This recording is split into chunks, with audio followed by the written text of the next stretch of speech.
नमस्कार दोस्तों, मैं Dharmendra Verma online study with DK में आपका बहुत-बहुत स्वागत करता हूं। जैसा कि आप सभी को पता है कि रीट का जो सिलेबस है, वो काफ़ी समय पहले आ चुका है। हम हर वीडियो में आपको बता चुके हैं। उसका एक अलग से वीडियो भी बना दिया है। कुछ टॉपिक उसमें जोड़े गए हैं, जिसमें बाल विकास में भी कुछ नए टॉपिक ऐड किए हैं, जिसमें आपका एनईपी 2020 का वीडियो हम बना चुके हैं। साथ में उसी में एनईपी 2020 का ही एक ये टॉपिक समझ लीजिए, है ना? एक पार्ट समझ लीजिए आप, पूर्व बाल्यावस्था देखभाल और शिक्षा। इसको कहते हैं ईसीसीई, यानी कि इसका फुल फॉर्म होता है early childhood care and education. ये नया टॉपिक जोड़ा गया है और इस टॉपिक के बारे में आज हम बात करेंगे। इस पर थोड़ा सा लगभग 2 से 5 मिनट के अंदर इसको मैं समझा दूंगा आपको।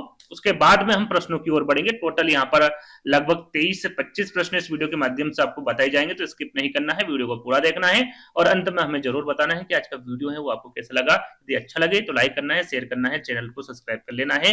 शुरुआत करते हैं। देखिए यहाँ पर सबसे पहले हम इसकी बात कर लेते हैं। आपको इसका पूरा नाम पता होना चाहिए, पूछा जा सकता है हिंदी में और इंग्लिश में। ईसीसीई का जो इंग्लिश नेम है, यानी कि अंग्रेजी नाम है, वो early childhood care and education है और इसका हिंदी में कहते हैं पूर्व बाल्यावस्था देखभाल और शिक्षा, है ना? इसको समझते हैं पहले कि होती क्या है। तो देखिए एनईपी 2020 के अंतर्गत इसको रखा गया है। ये जो पूर्व बाल्यावस्था देखभाल है और शिक्षा, इसको शॉर्टकट में बोलते हैं ईसीसी। ये आमतौर पर जन्म से 8 वर्ष, याद रखिएगा, इंपोर्टेंट है। ये कब से कब तक की रहती है? जन्म से 8 वर्ष तक की रहती है और इसके बच्चों की देखभाल और शिक्षा के रूप में इसको परिभाषित किया जाता है। यहाँ पर एक बात और मैं आपको बता दूं, यदि आपसे पूछे कि भाई ईसीसीई इसकी जो शुरुआत है वो कब की गई थी, तो इसकी शुरुआत की गई थी 2013 में। कब की गई थी? 2013 में। आगे हम उस पर बात करेंगे, जैसा प्रश्न आएगा उसके बाद हम इसके बारे में बताएंगे।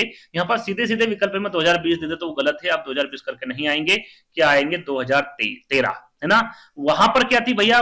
जो बच्चों की उम्र वहां थी 0 से 6 वर्ष। क्या रखी थी वहां पर? 0 से 6 वर्ष रखी थी और यहाँ पर 0 से 8 वर्ष रख दी गई है। देखिए वहां पर कुछ चीजों में संशोधित किया है 2013 के ईसीसीई में, तो उनके बारे में हम चर्चा करेंगे। तो याद रखिएगा 2013 में वर्ष पूछे तो 0 से 6 वर्ष है और 2020 का डायरेक्टली वर्ष पूछे तो 0 से 8 वर्ष है। आपको यहाँ पर कंफ्यूज नहीं होना है किसी प्रकार से, है ना? इतना समझ में आ गया। आगे हम बात करेंगे, ये जो ईसीसी है ये पूर्व बाल्यावस्था देखभाल और शिक्षा, इसमें शिक्षा के साथ साथ जो बच्चा होता है 0 से 8 वर्ष की, उसकी देखभाल की जाती है, उसकी जरूरतों को पूरा भी किया जाता है। साथ में इसके द्वारा इसमें बच्चों की जो समग्र विकास पर ध्यान दिया जाता है। साथ में याद रखिएगा, इसको लाया क्यों गया भाई, इसकी जरूरत क्यों पड़ी? क्यों पड़ी? क्योंकि एक रिसर्च की गई थी, उसके अंतर्गत पता चला है कि भाई बच्चों के जो मस्तिष्क का जो विकास होता है वो 6 वर्ष की अवस्था से पूर्व ही कितने प्रतिशत हो जाता है? 85% हो जाता है। और इसी को ध्यान में रखते हुए ये ईसीसीई को लाया गया है। बच्चे के बारे में सोचा गया है, उनको स्कूल जाने से पहले, है ना, 0 से 6 वर्ष के उम्र में बच्चा 6 वर्ष के बाद स्कूल जाता है, तो उसके पहले का जो पढ़ाया गया है उसके बारे में इसके माध्यम से बताया गया है, किस प्रकार से बच्चों को पढ़ाना है, सिखाना है, उसका विकास किस प्रकार से करना है। तो बच्चों के मस्तिष्क के उचित विकास और शारीरिक वृद्धि को सुनिश्चित करने के लिए उसके आरंभिक 6 वर्षों को महत्वपूर्ण माना है। इसमें उसकी शारीरिक वृद्धि भी हो जाती है और उसके जो मस्तिष्क का विकास है वो भी हो जाता है। तो उसी को ध्यान में रखते हुए ईसीसीई को लाया गया है। इसमें थोड़ा सा और हम जानेंगे, उद्देश्य हम जानेंगे कि भाई इसका उद्देश्य क्या है, इसको लाया क्यों गया। वैसे मैं आपको बता चुका हूं, फिर भी एक बार बता देता हूं। इसमें इसका सर्वांगीण विकास करने के लिए जो बालक बालिका होती हैं, 0 से 8 वर्ष तक की जो उम्र होती है, इसमें बच्चे का सर्वांगीण विकास हो जाता है। उस वजह से इसमें कौन कौन सी विकास भाई इस ईसीसीई के माध्यम से किए जाएंगे, तो इसमें आपका शारीरिक विकास हो गया, मानसिक विकास हो गया, सामाजिक विकास हो गया, संज्ञानात्मक क्षमताओं का विकास हो गया, जिसके आगे चलकर बच्चों का विकास बेहतर होगा। जब वो स्कूल जाएगा तो उसका क्या होगा? विकास पहले से ही बेहतर हो रखा होगा, बेहतर उपलब्धि वो हासिल कर लेगा, साथ में खुशहाल हो रहा। यदि उसको यहाँ पर आपका ईसीसीई जो बनाया गया है सरकार द्वारा या फिर एनईपी 2020 के अंतर्गत यदि जो आ रहा है ईसीसी, इसके माध्यम से यदि ये शिक्षा दे दी, तो जब वो स्कूल जाएगा तो उसे किसी प्रकार की समस्या नहीं आएगी। एक वे बन जाएगा उसका पढ़ने में, है ना।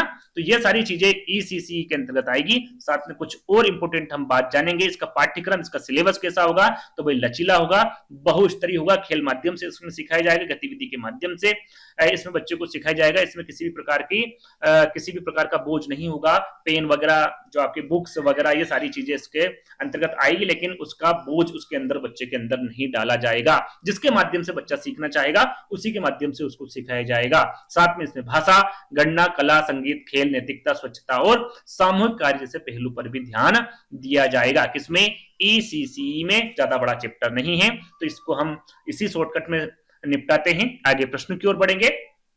साथ में उसके पहले हम इसको ये भी देख लेते हैं कि भैया ईसीसी को कितने भागों में बांटा गया है। जैसे कि मैंने आपको बता दिया कि 0 से 8 वर्ष के बच्चों को इसमें रखा गया है, तो इसको 3 भागों में बांटा है। अब 3 भाग किस प्रकार के होंगे भैया? 3 भाग, पहला भाग है आपका 0 से 3 वर्ष। इसमें बच्चे को स्कूल में नहीं भेजा जाएगा। इसमें क्या होगा? इसमें जो स्कूल होगा बच्चे का वो घर ही होगा या फिर क्रेच। क्रेच किसे कहते हैं?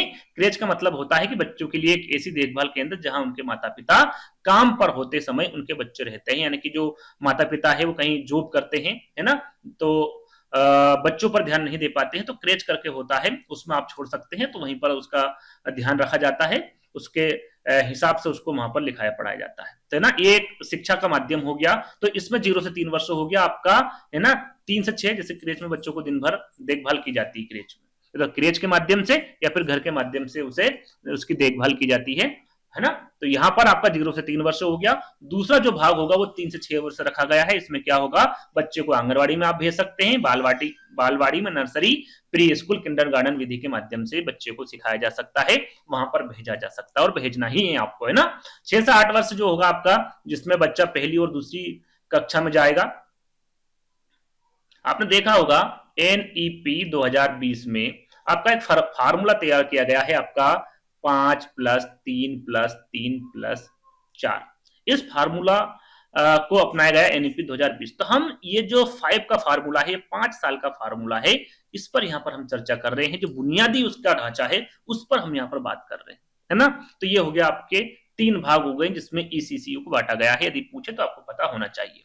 चलिए अब डायरेक्टली हम यहाँ पर प्रश्न पर चलते हैं। प्रश्न आपसे पूछा गया है कि भारत में ईसीसीई के प्रणेता कौन है? सीधा सीधा प्रश्न पूछा गया है आपसे। तो यहाँ पर देखिए, मैं आपको ऊपर नहीं बता पाया, तो यहीं पर मैं आपको बता देता, थोड़ा सा समझाऊंगा आपको इस प्रश्न में। पहले हम विकल्प को जान लेते हैं भैया। बल्केश, शियान और इमजाद काफिर होगा, गजेंद्र गुरगई और अशोक राजपूत और मेंडल इसाबेल होगा, लाल बहादुर शास्त्री और दादा भाई नौरोजी होंगे, या फिर गिजू भाई बधेका, ताराबाई मोदक, या फिर मेंडल मोंटेसरी होगा। तो यहां पर देखिए, जब ईसीसीई के प्रणेता की बात करें तो आपका सही आंसर क्या होगा? सही आंसर होगा आपका यहाँ पर बीजू भाई बधेका, ताराबाई मोदक और मेंडल मॉन्टेसरी। ये तीनों को ही आप प्रणेता मान सकते हैं। यदि एक विकल्प में दे तो वहां पर विकल्प में देंगे आपका गीजू भाई बधेका। याद रखिएगा, यहाँ भारत में प्रारंभिक बाल्यावस्था की शिक्षा के जनक माने जाते कौन? गीजू भाई बधेका। अब ताराबाई मोदक ने क्या किया है? तो इन्होंने महाराष्ट्र में आंगनवाड़ी आंदोलन का नेतृत्व किया था, आपके ताराबाई मोदक ने। मेंडल मॉन्टेसरी के बारे में आपको पता ही होगा, इनके द्वारा मॉन्टेसरी विधि क्या का प्रतिपादित किया गया था। तो ये तीनों किसके अंतर्गत आते हैं? ईसीसीई के अंतर्गत आते हैं। तो फोर्थ वाला विकल्प आपका करेक्ट होगा। आपको किसी प्रकार से कंफ्यूज नहीं होना है, तो फोर्थ वाला विकल्प आपका करेक्ट होगा। दूसरा प्रश्न आपसे पूछा गया है कि राष्ट्रीय शिक्षा नीति एनईपी 2020 के अनुसार ईसीसीई का पूर्ण रूप क्या है? यहाँ पर ईसीसीई का पूर्ण रूप बताना है। 4 विकल्प हैं। यहाँ पर देखिए, आप आपका आकलन भी कर सकते हैं, यानी कि इन प्रश्नों में आपको कितने नंबर आ रहे हैं ये भी आप पता कर सकते हैं। प्राथमिक कक्षा में एक देखभाल करने वाले बच्चे की शिक्षा, बाल शिक्षा की प्राथमिक कक्षाएं, बाल्यावस्था की देखभाल के लिए कक्षाएं, या फिर बाल्यावस्था की देखभाल और शिक्षा, क्या होगा? सही आंसर होगा, देखिए इसका पूरा नाम मैं आपको बता चुका हूं। पूरा नाम मैंने आपको बताया था कि पूर्व बाल्यावस्था की देखभाल और शिक्षा। तो यहाँ पर आपका सही आंसर क्या होगा? बाल्यावस्था की देखभाल और शिक्षा, early childhood care and education. इसका जो फोर्थ वाला विकल्प होगा ये आपका करेक्ट आंसर होगा, है ना। चलिए,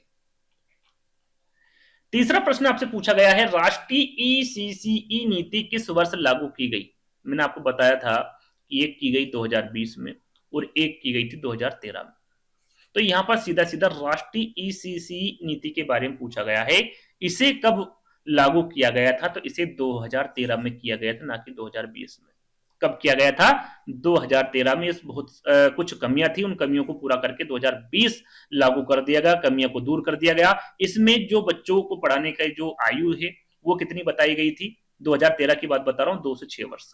लेकिन 2020 में क्या कर दिया है?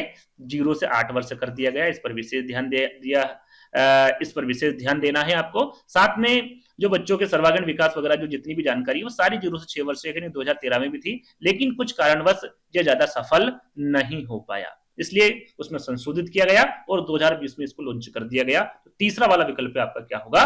करेक्ट होगा।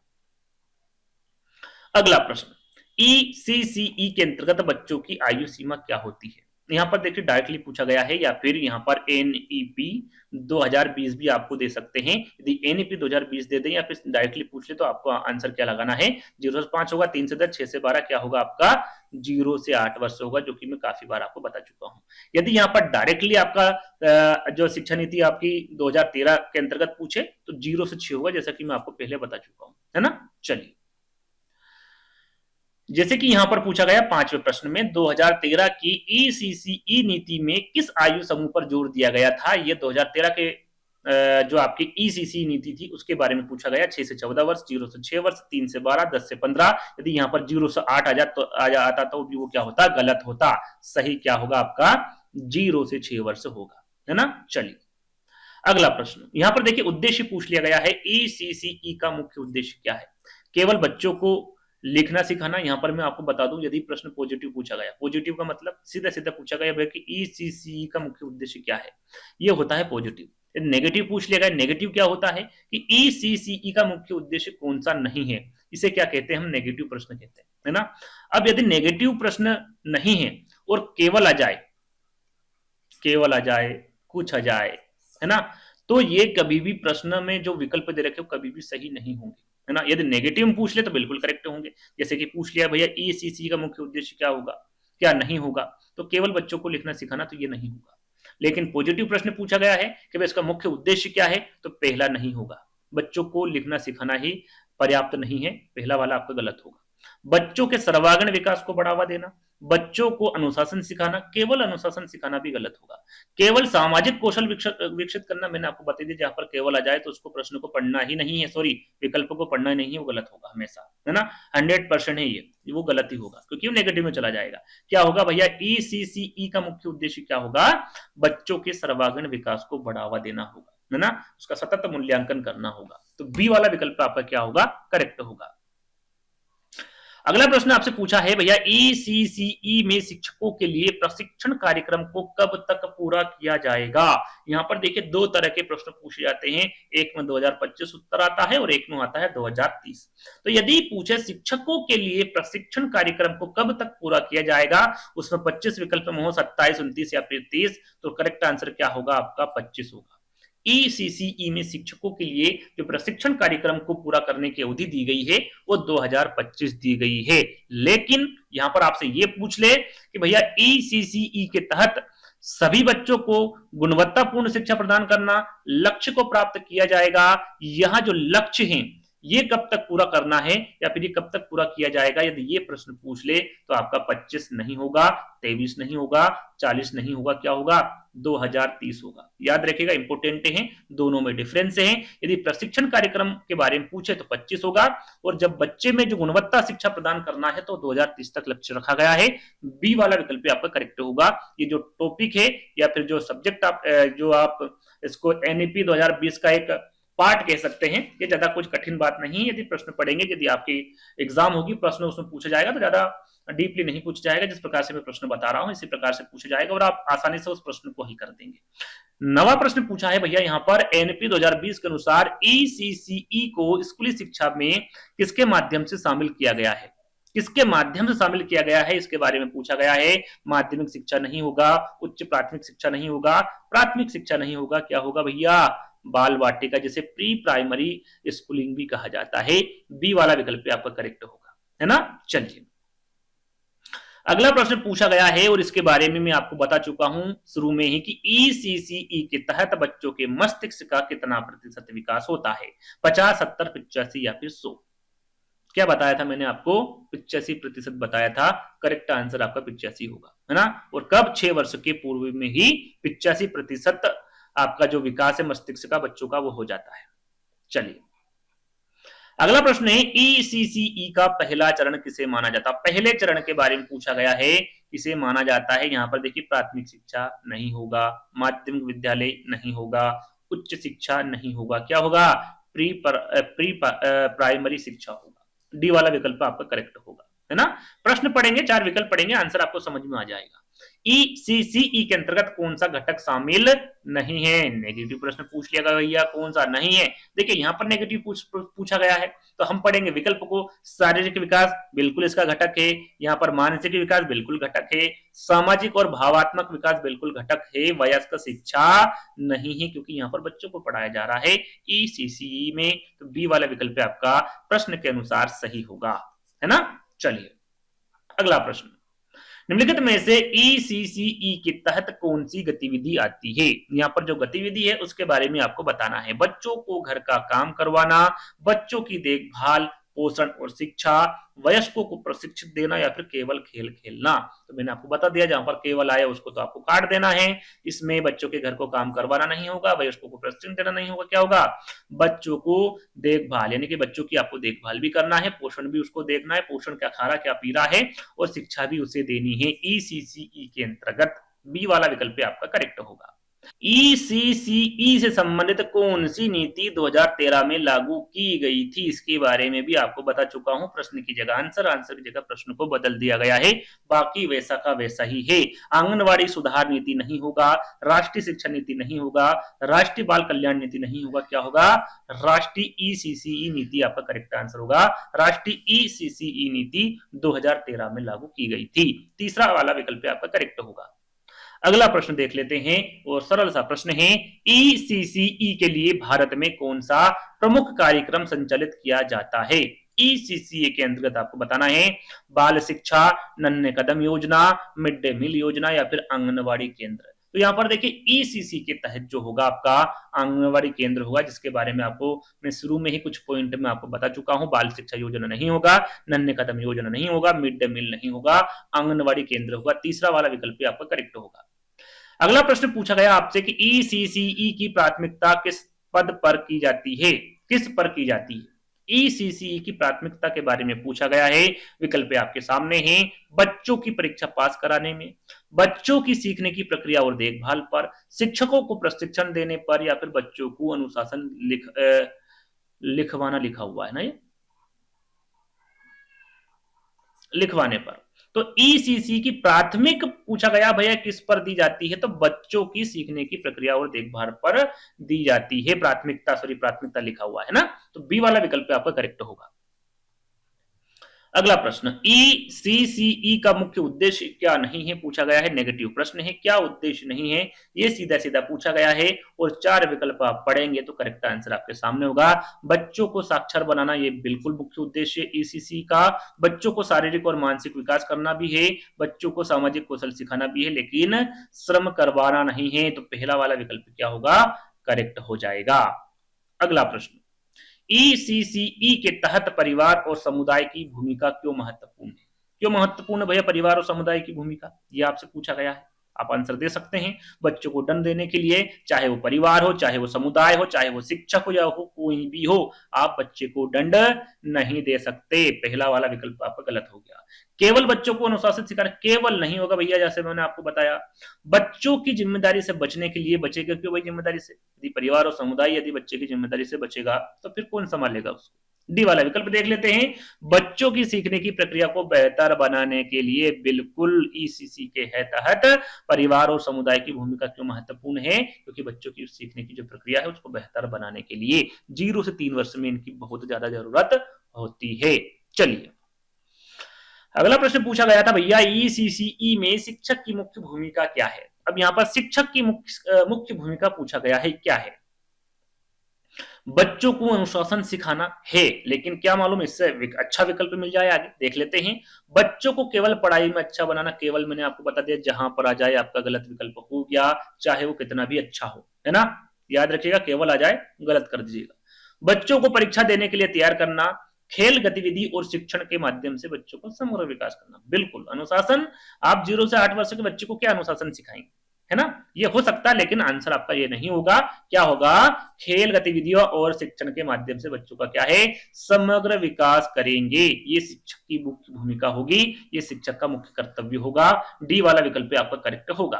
अगला प्रश्न, ईसीसीई के अंतर्गत बच्चों की सीखने की प्रक्रिया मुख्यतः किस पर आधारित होती है? केवल अनुशासन, पाठ रटाना, खेल और गतिविधि, लिखित परीक्षा। 0 से 8 वर्ष के बच्चे की बात हो रही है। जैसा कि मैंने आपको बताया, जहां पर केवल आ जाए वो आपका बिल्कुल गलत होगा। रटना नहीं है, लिखित परीक्षा नहीं होगी, क्या होगा? खेल और गतिविधियां होगी मात्र। तीसरा वाला विकल्प आपका करेक्ट होगा। अगला प्रश्न, ईसीसीई शिक्षक का प्रशिक्षण किस प्रकार होना चाहिए? यहां पर शिक्षक के प्रशिक्षण की बात की जा रही है, कैसा होगा? ईसीसीई के अंतर्गत आपको बताना है। विकल्पों को हम पढ़ लेते भैया। केवल विद्यालय में, केवल खेल गतिविधि से संबंधित, मैंने जैसा कि आपको बताया कि जहां पर इसमें नहीं, ईसीसी के या फिर बाल विकास के बारे में नहीं बता रहा हूं, जितने भी सब्जेक्ट हैं जहां पर केवल आ जाए और प्रश्न पॉजिटिव हो, वो हमेशा विकल्प क्या होगा? आपका गलत होगा। ये लिख लेना और इसके बारे में आपको पता होना चाहिए। केवल खेल गतिविधि से संबंधित, तो ये भी आपका गलत होगा, है ना? एनसीईआरटी द्वारा विकसित पाठ्यक्रम और शिक्षण फ्रेमवर्क के अनुसार, बिल्कुल एनसीईआरटी की जो बुक है उसके द्वारा विकसित जो पाठ्यक्रम बताया गया है उसी के अनुसार प्रशिक्षण देना चाहिए ईसीसी शिक्षक को। तीसरा वाला विकल्प आपका सही होगा। बच्चों में प्रत्यक्ष संवाद के माध्यम से नहीं होगा। तीसरा वाला विकल्प आपका सही होगा। अगला प्रश्न, ईसीसीई की शिक्षण विधि का मुख्य आधार क्या होगा? यहाँ पर देखिए मुख्य आधार पूछा गया है। कठोर अनुशासन, केवल पाठ्यक्रम नहीं, परीक्षा आधारित पढ़ाई नहीं, रचनात्मक और गतिविधि आधारित शिक्षण, ये आपका मुख्य आधार होता है ईसीसीई की शिक्षण विधि का। पहला वाला विकल्प आपका सही होगा। अंतिम प्रश्न, जैसा कि मैंने आपको बताया था, टोटल 23 प्रश्न यहाँ पर आपको मिलने वाले हैं। एनईपी 2020 में माता पिता को ईसीसीई में किस प्रकार की भूमिका निभाने की सलाह दी गई है? ये आपको बताना किस प्रकार की सलाह दी गई है भैया। बच्चों के लिए होमवर्क देना, क्यों देंगे भैया बच्चों के लिए होमवर्क? 0 से 8 वर्ष यानी 0 से बच्चों को खेल खिलाने में मदद कर सकते हैं, बच्चों की शिक्षा में भागीदारी और संवाद में सहायक बनाना, और बच्चों को आंगनवाड़ी भेजना। तो जो सलाह दी गई वो क्या दी गई है? बच्चों की शिक्षा में भागीदारी और संवाद में सहायक बनना। तीसरा वाला विकल्प आपका करेक्ट होगा। तो ये रहे आपके 23 प्रश्न।